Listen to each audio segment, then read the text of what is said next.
Hi, in this tutorial I'm gonna show you how to easily move any object you want to a click position. Just like that.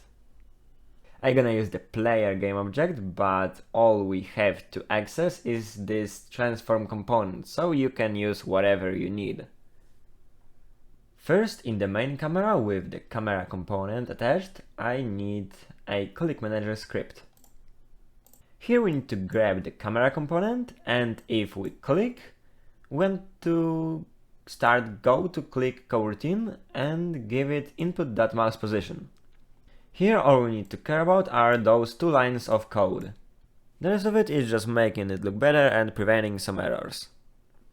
Alright, so we have this vector2 mouse position, but as you can see, it's mouse position in pixels, so first we need to use camera.screen toward point and use this vector2. Now we have target position and we use it in a coroutine that I've created, so let's have a look on it. It's a bit big, so let's talk about it. First we need to get position difference, and here we use it to flip the game object, so we face the target. And then, as long the distance between those two objects is bigger than move accuracy, which is just a simple float over there, we use move speed with a built-in function translate to just move it to the target. Then we recalculate the position difference, wait one frame and do this again. If we are close enough to the target, we just snap to it by changing its position to the point we are going to.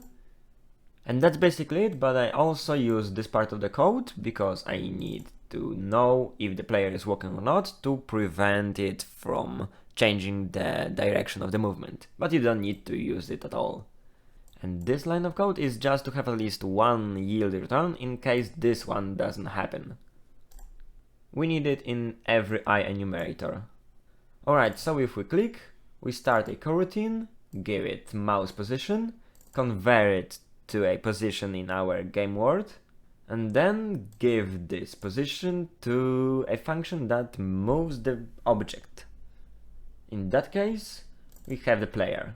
This video is a part of a bigger tutorial in which I make this game with you, so if you are not watching it from the beginning and you are not making the game with me, you may skip the rest of this video.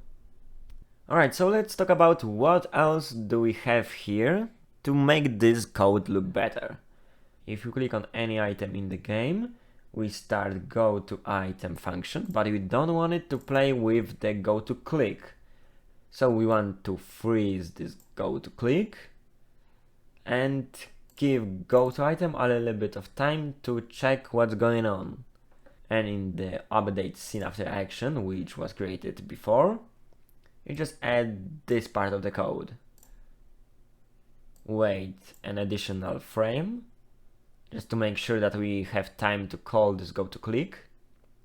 And then if we have go to click coroutine, we just stop it and then we do the rest.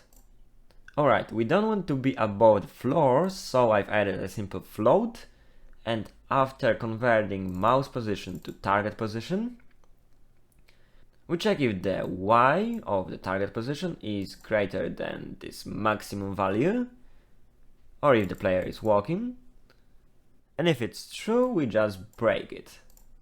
And none of that is going to happen. Alright, we also hide the hint box as we start going to click. Then we tell the game that the player is walking and start going to the point.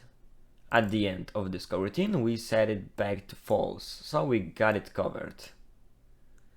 Next, we're gonna fire the animation up and then start coroutine clean after click. This one is pretty simple, we just wait until the player is not walking and then just reset the animation, so the player is standing again, not walking. Alright, and that's it. We don't need this line of the code because we have this yield return. And we are done. Thanks for watching, have a good day and see you soon!